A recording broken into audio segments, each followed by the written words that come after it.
Microsoft a anunțat că serviciul de apeluri și mesagerie inaugurat în urmă cu de 21 de ani se va închide pe 5 mai. Compania de software încurajează utilizatorii Skype să migreze către aplicația sa gratuită Teams.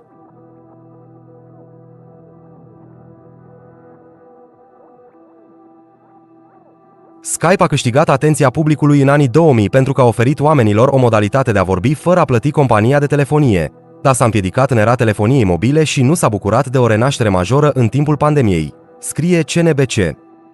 Unii oameni au uitat că acesta este încă disponibil, având în vedere numeroasele alte opțiuni pentru chat și apeluri.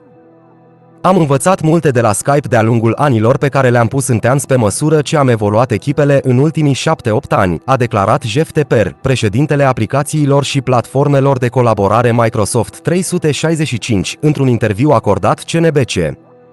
Dar am simțit că acum este momentul pentru că putem fi mai simpli pentru piață, pentru baza noastră de clienți și putem oferi mai multă inovație mai repede doar concentrându-ne pe Teams. În următoarele câteva zile, Microsoft va începe să le permită oamenilor să se conecteze la Teams cu acreditările Skype, iar contactele și chaturile Skype vor fi transferate, conform unei postări pe blog. De asemenea, oamenii își pot exporta datele Skype. Compania va înceta să mai vândă abonamente lunare Skype, iar utilizatorii cu credite le pot folosi în continuare în Teams.